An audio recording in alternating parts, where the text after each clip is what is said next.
by no way an academic learning where we're just theoretically, hypothetically discussing possible impacts on development. No, we are kind of trying to bring practitioners from the front line and see from people what worked, what didn't. Effectively, people who've done that, know that, and who can give us perhaps more insights on what is possible, what is not possible, what are the risks and opportunities to look for. I think another important thing is for us is not just to have a kind of a conversation of what is happening elsewhere, but also to see the linkages to for UNDP program and for the policy entry points for our partners.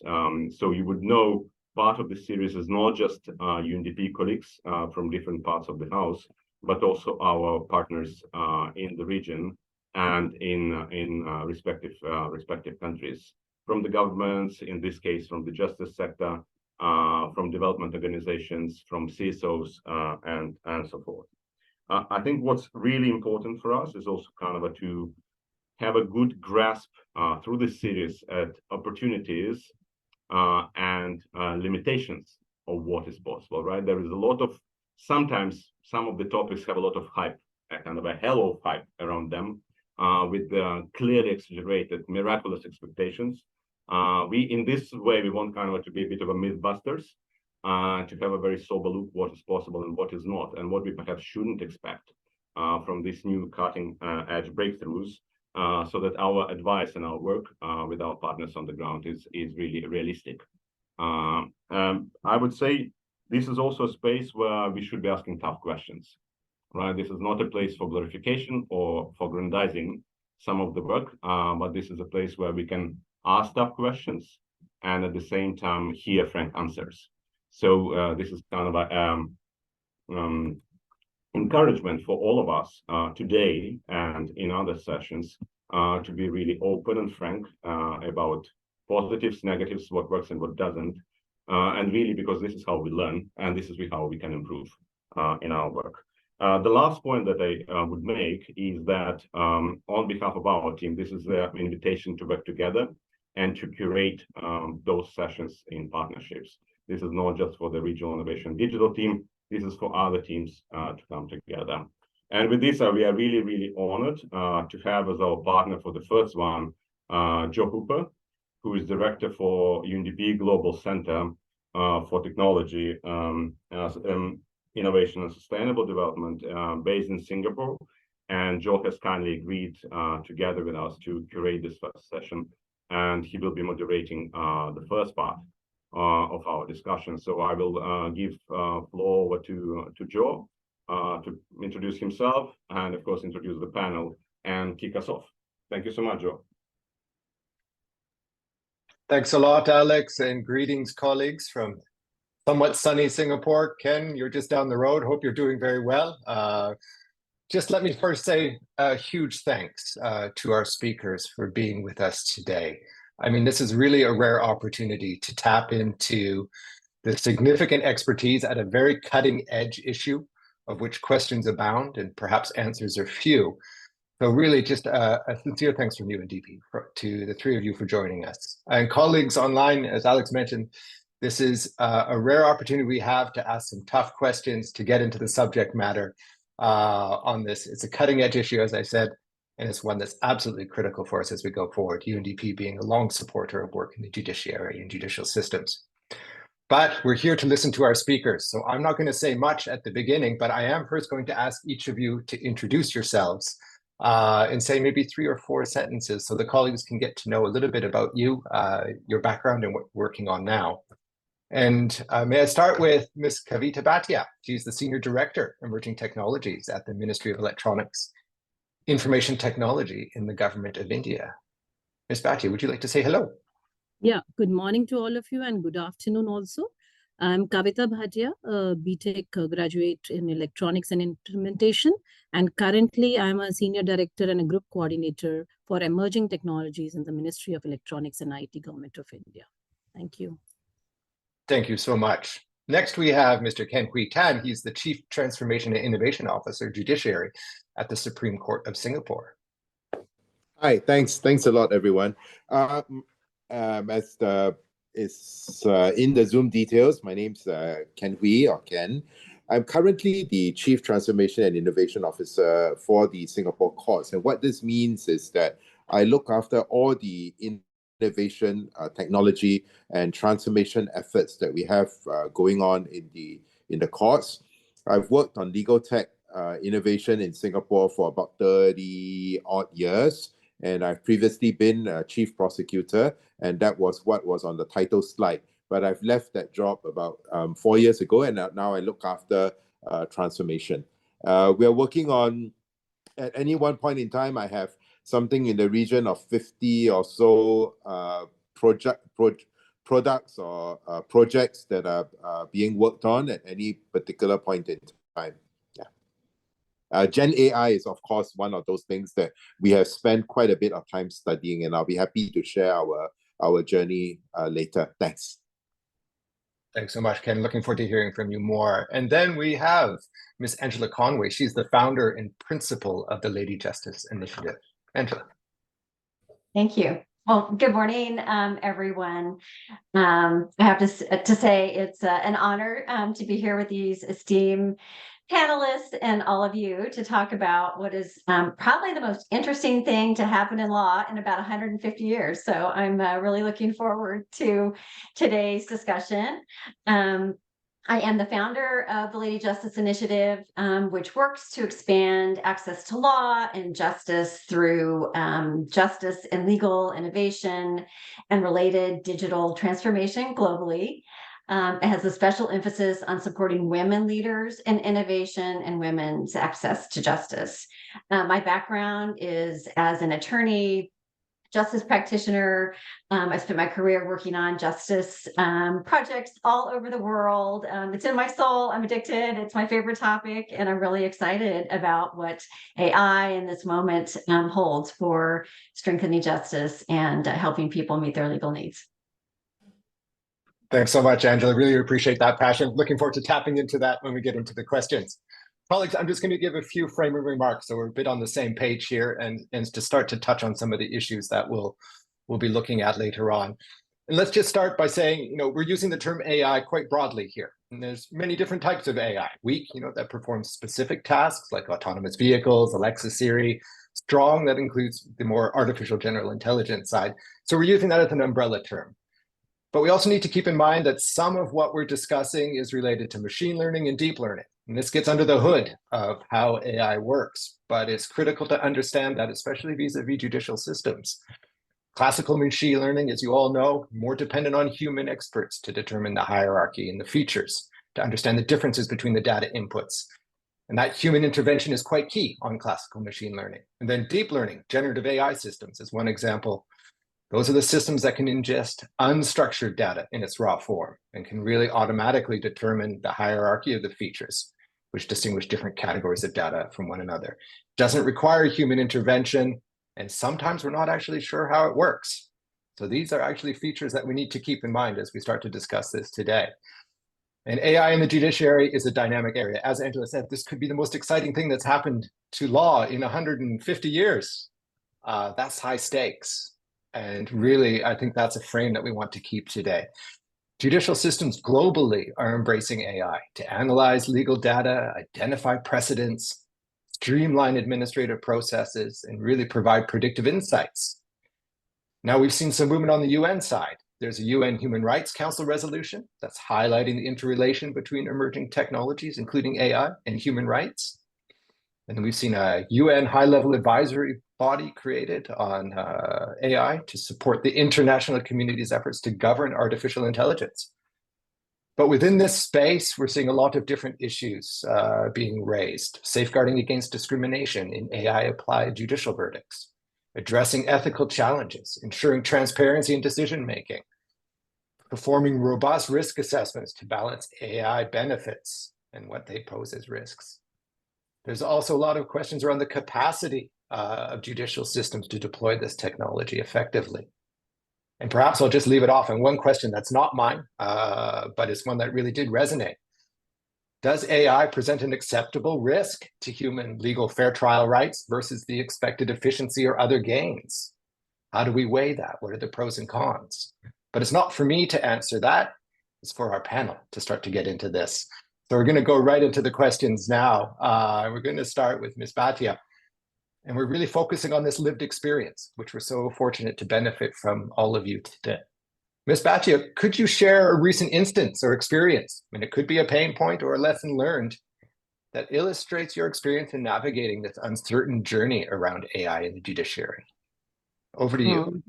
Yeah, while AI brings a lot of important steps in the entire decision making, but it also brings the risk. I can see a risk of misinformation or giving the personal information, because basically the algorithms which are trained on the data, that is very important, what kind of data they have been used to train. Because we have seen in many of the systems, the data are generally not from the global south. So it has a different parameters into it, which lead to little biasing in the whole model. So when the same model is being used in the global south, it may not give the right kind of information which it has to. So this is one of the most important risks I personally feel brings, while it gives the benefits. The other is that the reliability of the information. Though we are using deep learning, ML, but there are statistical proofs which says that the kind of correlation the data has been done using these techniques, many a times they does not provide the reason for that. And the reliability of the algorithms is at little risk. So these are the two important aspects which I think are the challenges in the current context. Thanks so much. Ken, can we go over to you? Same question. Can you give us a little bit about your recent experience, or again, a pain point that could be a lesson learned about trying to navigate this uncertain journey? Yeah. So we have been playing with different types of AI for, well, the 4 years or so that I've been at this job. And there are many different dimensions of AI, as has already been mentioned. You know, you have machine learning, you have computer vision, you have the Gen AI piece, which has gotten a huge amount of attention lately. So we've been experimenting with the Gen AI piece for the past 6-7 months, and we do not actually think, to some extent, this is my personal view, but I believe that it is fairly widely held. We do not currently think that Gen AI technologies are suitable for something that is to be consumed by laypersons at this point in time, right? So we do not think that we can safely stand up a chatbot to tell people what the law is. That would be quite unsafe. There are just too many risks associated with that. However, we do think that Gen AI technologies are incredibly useful at the back end, right? And by the back end here, I mean for things like e-discovery on steroids. E-discovery is given a huge boost by being able to have conversations with your evidence, for example. So you can actually query a database of 50,000 emails and get coherent answers. And I think for those applications, it is reasonably safe because there's a lawyer in the loop.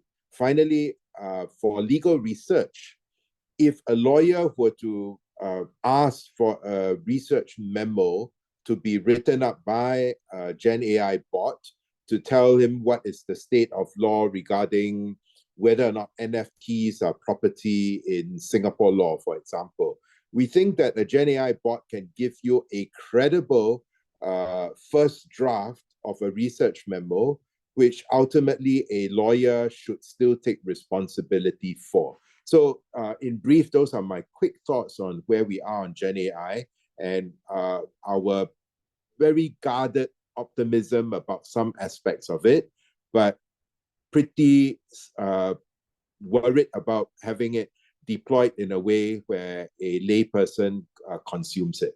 Thanks. Thanks so much, Ken. So we're hearing a lot about the data and how the algos are trained, the bias they're in. Ken's point on the need for a lawyer in the loop. on many of this work, and some discrete applications where we're seeing some benefits, but also, of course, weighing that against the risk. Angela, can we turn to you for some of the similar reflections? Sure.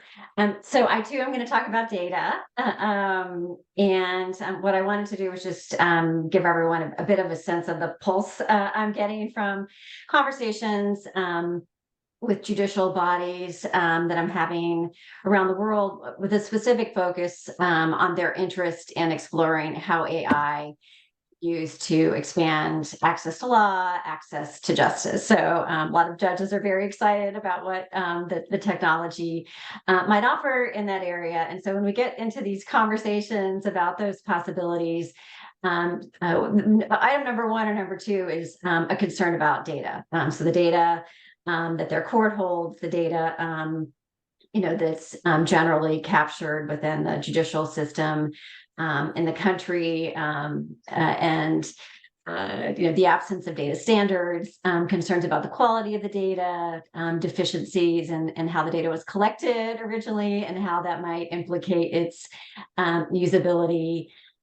for AI, interest in sharing data, finding ways to safely share data across different institutions in a particular country. So clearly, these bodies have been thinking about data for a while before AI became before November of last year. It was maybe to strengthen their ability to use data to make evidence-based decisions, and now they have a different purpose in mind and are very, very focused on taking steps necessary to fully realize what the possibilities are. So that's the reflection. Thanks so much, Angela. And I'm just going to go back now to each of you and maybe sort of dig in a little bit more on some of these points. Ms. Bhatia, I'm afraid we can't see you, but perhaps your camera is not cooperating. Yeah, I believe there's some technical issue. There's some Oh, technical issue. I'm trying to. Sorry about that. We'll try to Google you so we know what you look like online. But Ms. Bhatia, you've talked a lot about the whole of government and whole of society approach within this space of AI and the judiciary. Do you want to expand on that a little bit more for us? Because I think it's an interesting take. We talk about the government side, the public sector side of this, but you also reference whole of society. What do you mean by that? As a practice in Indian government, what we do is that we generally take up a domain where we start an implementation, and then the whole of government approaches that, because you see the India has a three-tier architecture in the sense in the government process, the central, the state, and the sub-state districts level. So whenever we try a solution, implementing a solution in a particular domain, we make sure that it reaches to the last mile citizen sitting in a remote village, where he will not come to the central courts. He might not also go to the state courts, but he will go to the district courts. So we try and see that the solution which we develop suffices the needs of the person sitting in the last mile in the district. So the solution should not be only focusing to the central laws. It should also focus to the state laws as well as to the district laws. This is what we mean the whole of government approach. And this has what been followed in entire solutions which we as a government of India do. That's very interesting. Thanks so much for that. So Ken, let's build on that. Let's talk a little bit about your thoughts on the implications of this technology and access to justice. Okay, that's a fascinating area to talk about. We could spend a whole day on that alone, right? So we've been very much interested in getting access to justice to the people that need it most, right? And it seems quite obvious to think that, well, Gen AI can allow people to get access to legal information quite easily. Let's do it. We've spent 6 months using GPT 3.5 customized to our content in order to see whether it can provide that sort of experience to laypersons. And as I hinted at earlier, we do not think it is safe. Let me explain to you why. Our experience is that the Gen AI is not so much the hallucinations with Gen AI, right? But it's that it may conflate things from areas that should not be conflated together because of similarity in language, right? I have a simplified track for divorce applications in Singapore. I also have a simplified track for Mental Capacity Act applications in Singapore. If someone asks a bot that is trained with both types of data for Mental Capacity Act as well as divorce procedures in Singapore, to tell him or her more about the simplified track, the bot is extremely likely, and we've seen it happen, the bot is extremely likely to conflate information from two totally different areas of a legal procedure. And it's not misbehaving. That is exactly how these large language models are supposed to behave, right? And it makes it quite dangerous because the person who is asking this question, the person who needs it the most, the layperson, is not likely to give sufficient context in his prompt to the LLM to ensure that the LLM doesn't get confused, doesn't conflate things from different areas. One other quick example, if I could ask you to indulge me in that, is we fed a different bot our procedural rules. And we asked the bot, how long do I have to appeal? And the bot very confidently replied, you have 14 days to appeal a decision that you're unhappy with. I then asked the very same bot, 30 seconds later, I hear that I have 30 days to appeal a decision. Is this true? And the bot very confidently replies, yes, it's true. You have 30 days to appeal. And it does that because the material it has been trained on has content that says you have 14 days for some cases, you have 30 days for some other cases, right? But the bot is not able to actually ask a follow-up question. It's not intended. These LLMs are typically out of the box, intended to give you a one-shot answer. So you ask it a question with one shot, it will give you an answer. And we find that to be quite dangerous because you typically need more context. You need to be able to ask, what sort of case are you appealing? What sort of decision are you appealing against? And because of all these reasons, I personally do not currently think it's safe to allow a layperson to use a Gen AI bot for general legal awareness. Thank you. Thanks so much, Ken. And we're starting to get to the under the hood part. And Ken, you kindly provided a link in the chat on some of a nice primer if you want to get into how Gen AI actually works and how it's trained. But speaking about these algorithms, speaking about these data, Angela, I'd like to turn to you and hear your thoughts on the role of civil society organizations and other movements really around algorithmic justice and what is happening in that space right now.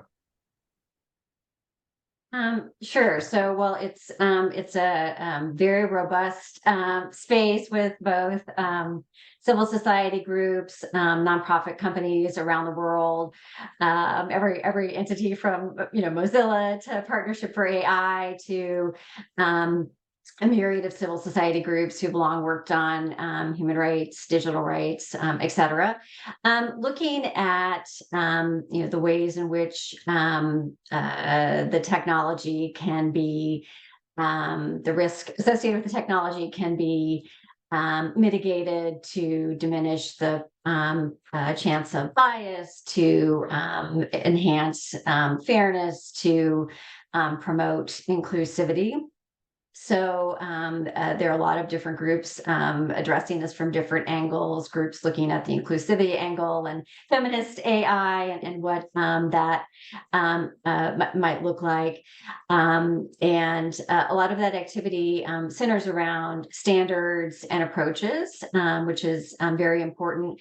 I think one thing I'd like to highlight for this group is there, from my view, is a bit of a gap in terms of the operationalization of those principles.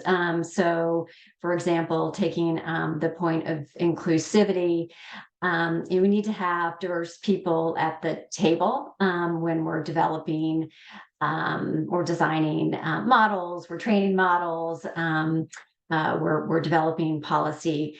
And I think there's a real challenge given the lack of diversity we have, both, first of all, in law in many countries around the world, but most certainly in tech. I think I saw a statistic from the World Economic Forum. I think 30% of the AI labor force globally is female. We have 10%, 14% of the labor force working in the legal tech industry globally.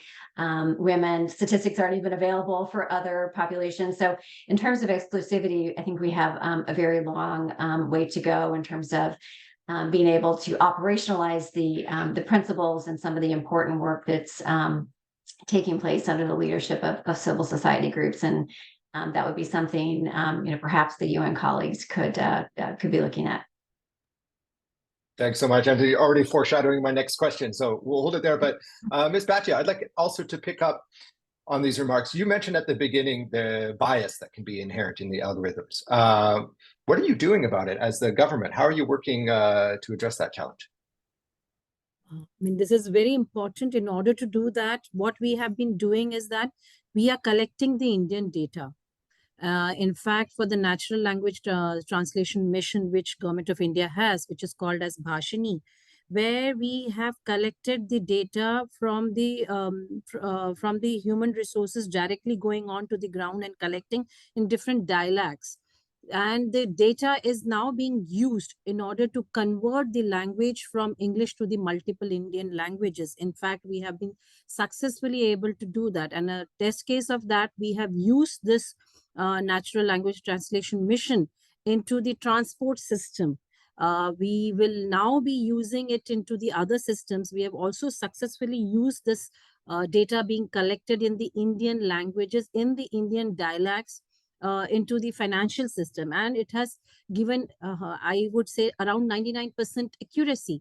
And the best part is that the person sitting in the remote village is now successfully able to understand what he's being seeing onto the screen of the mobile. In fact, the best part is that using this mission, if he's an illiterate, he can also convert into an audio so that he can hear and he can speak, and that gets converted into the text. So that system is being done. So the same model, we will be doing it for the judiciary system. We have initiated that project where we will be creating an LLM using the data from the Indian ecosystem, and we'll be converting it into the judiciary system. So this is what we have been doing. And as a precursor to this, we have also used basically two systems into the judiciary system. One was the neural translation tool, where we have used ML process in translating the judicial orders, which is very useful for the legal people to see what has happened in the similar kind of a system. And second, we have also used AI-enabled assistive tools that basically helps the researchers and the judges to manage the case and draft the case documents. Now, using this, we are creating a bot so that we can do it, an implementation on ground.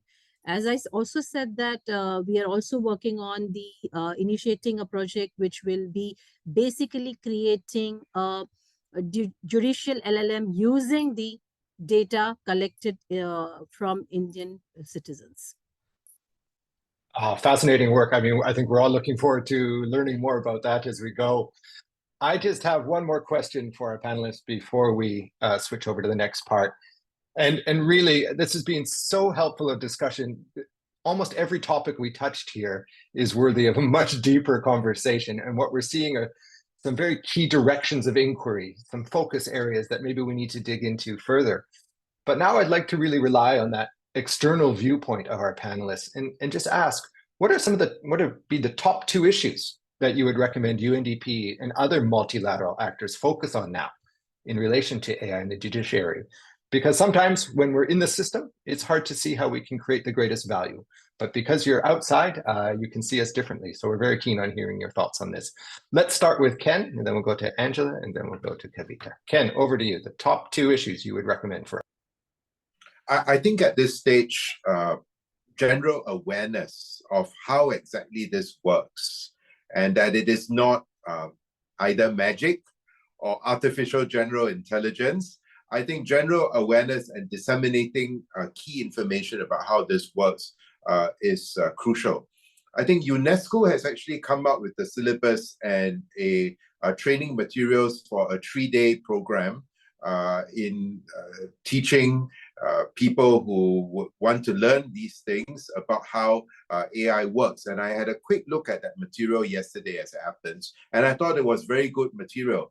And if UNDP could also help come out either with similar material or to help disseminate and to organize the training sessions around that material, that would be a fantastic first start. And then once we have gotten those fundamentals out there, I think it would be useful to figure out what are some of the go, no-go areas for the use of AI so that it can be deployed safely for things that it can do with a high degree of confidence. And I would say, because we've not squarely addressed it so far, I would say that decision-making for a court is certainly not an area that we would say should be given any amount of focus at this point in time. Thank you. Thanks so much, Ken. I hope everyone's listening carefully, reflecting on their own work in the country offices. Angela, over to you to benefit from your thoughts.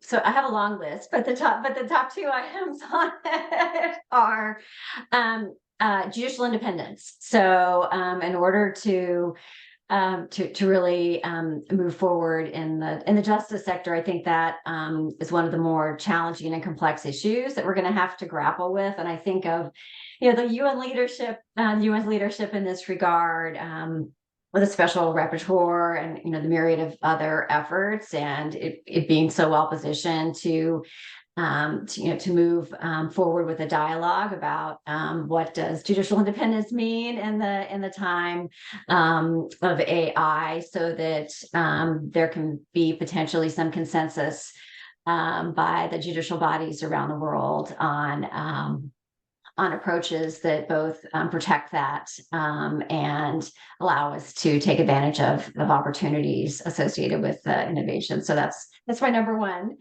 And then secondly, I would say ecosystem building. So the legal system is traditional. We're I think in my view we're behind other sectors when it comes to tech, and so there's a whole ecosystem that needs to be updated, starting from legal education, law schools, to professional training programs, upskilling.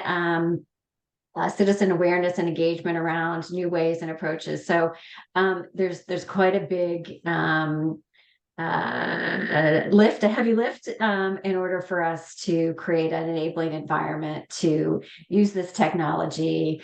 And again, I hope the UN can lead that effort, of course, with other multilateral institutions. But to keep that on the radar screen, it's not just the courts and the judiciary, it's the whole legal ecosystem that needs support. Very interesting. Thanks, Angela. I think we're getting a good list, but if you want to send on your other points, we always love seeing them. Give us some more homework and thoughts to do here. Kavita, could I hear from you as well? Your 2 thoughts on what we can do. Which I think is very important when we talk about the new and emerging technologies. While it brings benefits, but it also is very important that for a particular sector, whichever sector that emerging technology is being used, we need to upskill and reskill those resources. But now talking about the judiciary system, it is very important that we need to upskill the judges who may not be currently well versed with this new technology. And I was going through that UNDP has in some 2021 has come up with some kind of a toolkit for judges. So it is very important that we proliferate that toolkit and also give hands-on training to the judges so that they can use it and bring out the benefit of the emerging technology into this system. This is one thing which I think is very important. The other thing which I think the multilateral actors like UNDP, should support the global partnership on AI.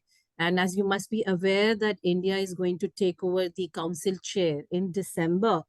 So, we would like the UNDP and other multilateral actors to support India in addressing the challenges with AI, like privacy violation, bias, and reliability. So these are the two top things which I think is very important. Thanks so much. And I realize I've gone a little bit over my time and I've abused my role as moderator for this, but just again, say thanks to our speakers. This has been a bit of a whistle-stop tour through some of the top issues on AI in the judiciary, and has pointed out to many different lines of inquiry where we have to dig deeper. We're hearing points around capacity, not just of the judiciary and the public sector, but the ecosystem itself, the need to exchange experiences, the need to build awareness, the need to also understand the limits of application and where we just don't have sufficient confidence or knowledge to utilize this technology in a meaningful way. And across all of these issues, we're starting to see, I think, some coherence in that demand of countries to learn from each other. And I think when we look at the group of colleagues we have online now, the country office representation in this session is fantastic. So I see really fruitful grounds for that. But that's enough from my side. I'd just like to say again, thank you so much to our three experts, and turn over to Louisa for the next part. Thank you very much, Joe, and really thanks for the speakers for this really rich conversation. And they've really given us some clear homework.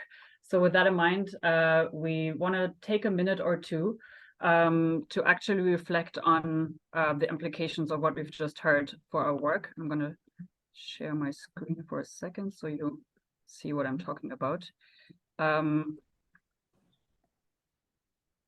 So we suggest to maybe in your own, I don't know, either write on your own notepad or a piece of paper and take a minute to think about the implications of what you've just heard from our speakers for your own practice and work, and also what insight you found most convincing. Okay, I think excellent. We kind of see a group of partners in terms of a bit of a more kind of white spaces that we want to explore emerging, and maybe we can in the some of the remaining time we can maybe structure conversation a bit about that and hear from the panel, maybe a bit more. We know that some of that stuff was on your top list, but there are also some questions that are coming through. I will usurp a bit my role of moderator of this part. I have a very kind of how to say, I have a very high curiosity, right? And maybe the first question that we can discuss a bit, I kind of was prompted by Ken, right? And this conversation about go and no-go areas. And I think what is interesting, what a kind of approaches that the governments and partners can use to actually probe and sandbox or understand where to go, where not to go, how this government experimentation in this area actually happens. And I think it might be good to have a bit of a reflection from the panel in terms of how you create the space for this type of a learning that sometimes is in the risky areas. I think the second bit was, and I think both Kapi but also Simone is mentioning in terms of various risks, and maybe I actually will invite Simone to come with this question as well, to so that I don't have to read it. Yes, and perhaps where we would close with two more things. There is obviously conversation around capacity that came, I think, from all of the speakers, but I think what is clearly coming in the chat box is around capacity of the justice sector as such. if we can maybe reflect a bit more in terms of what, if you have had any interesting experience in terms of kind of this learning and education from inside justice sector, what are the good approaches to bring on board this new tech in the classical judicial system, and how it kind of relates to the whole perhaps piece of reform, and where perhaps I would end is our colleague Raj also mentioned that kind of we need more of a customized approaches of each countries, but we also need a kind of a common principles and standards. And again, since many of you either work in the government or as Angela in a kind of a network of civil society organizations, would be good to hear a bit more maybe how you see in your role and with UNDP support how that can be advanced. Hope that group of questions makes sense, and perhaps you would invite panel just to pick what you feel most interested or comfortable to expand on, given the time limitation. Shall we maybe who didn't speak first? I think Angela, you didn't speak first, so maybe this time we ask you to speak first, and then we go to Kavita G, and then to Ken. Sure. So maybe I'll touch upon the capacity point. So I think in considering how to strengthen capacity, maybe specifically to the point on the justice system itself, I mean, I would encourage everyone to consider this maybe a different type of task. So I think this group has probably been quite engaged in the traditional approaches to capacity building of judges and court clerks and other officials connected with the system, but I think what we're dealing with in terms of building capacity with AI and related to it, new ways of delivering justice is different, and I think it calls for some different approaches. I think it's very important to consider approaches which have a multidisciplinary facet. So it's really important that different types of people be in the room, people from outside the justice system, the technologists, the behavioral scientists, others who can be part of discussions, learning, coming up with innovations. I also think there's a really significant mindset shift that is important to cultivate. It's important to get individuals excited about the possibilities, as well as skilled in bringing them to life. And so I think that calls for some creative thinking, whether it's labs inside ministries of justice or in courts, but to encouraging you to think about how you can cultivate that, catalyze that excitement, and then along with it, ways to cultivate just more dialogue about the possibilities. I'm in a lot of groups on the private sector side where every day, lawyers all over the world from companies, law firms are talking about, the latest technology and what it can do, what it's good for in terms of, processing contracts, what it's not.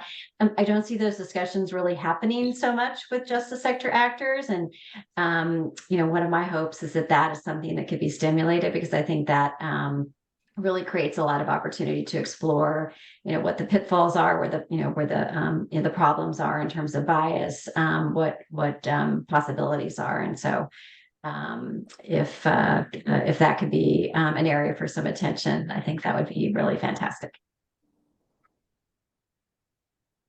Kavita G, if I may ask you to come in, and any of those 4 or 5 big points that we capacity. I agree that capacity building is very important of the judicial system to use the new and emerging technologies.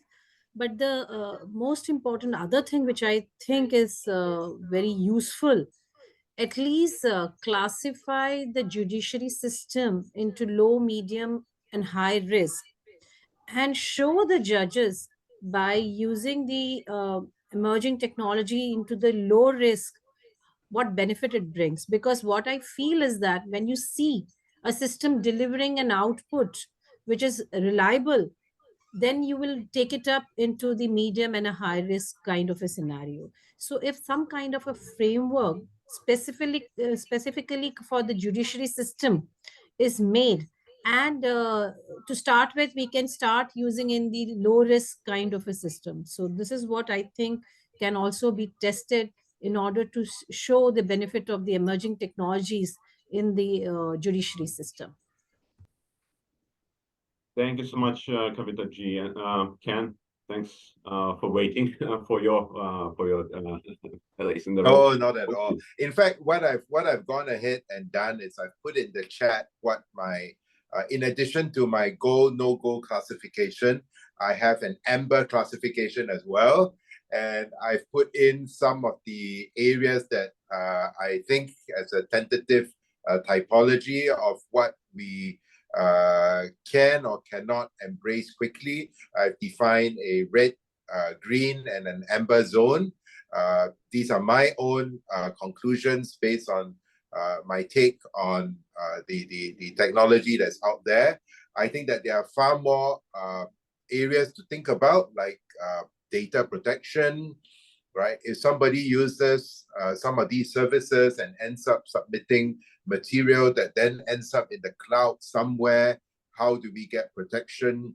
How do we ensure that citizens and clients of law firms are not disadvantaged by this? I think this requires a really whole of system education effort, you know, to ensure that lawyers are responsible, they know what they are using, right, and that they know where the data is going to end up as well, and whether the data might be mined by malicious actors. Yeah. Thank you.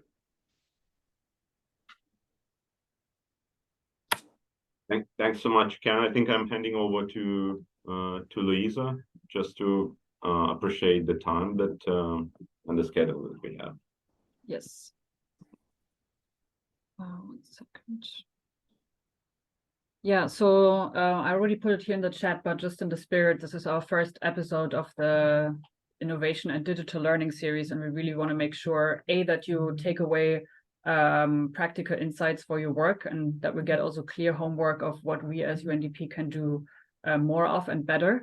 And we also want to hear from you going forward in the series, what you have heard or what you have not heard here today and are still interested in, so that we can potentially dig deeper into the subject area in future editions. So feel free to share this here in the chat, and we'll make sure to collect those insights for future iterations of our learning series.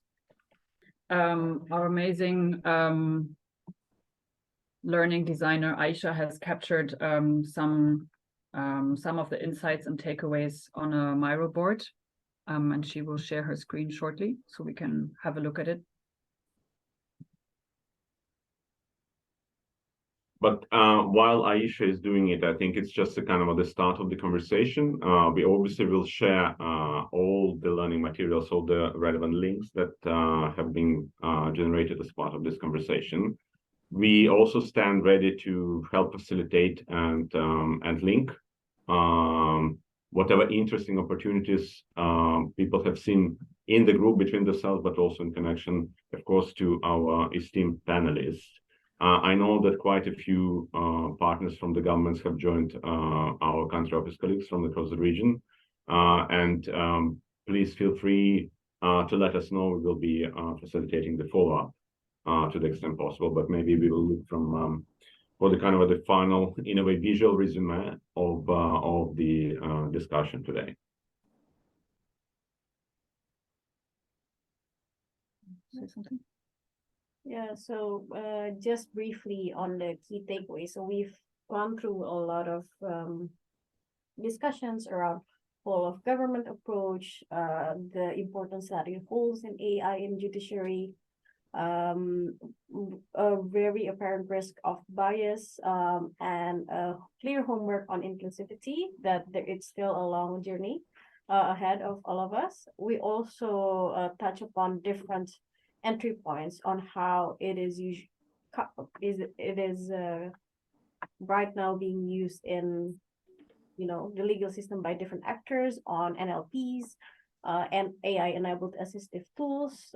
We also uncovered, the many risks and potential threats in using AI, thus the importance for capacity building, whether in terms of modules, upskilling, reskilling, and the imperative that this becomes a whole law systems, how different actors can support lawyers, but also what we've put in the chat that we haven't touched upon, for instance, private sector. So the plethora of actors in the ecosystem. And then we have some impact that you've shared in the chat. This is basically reflecting what, how does the discussion today, what its implication for our work, insights and future learning. So we will share this later with all of you, and I'll hand over to Louisa or Alex.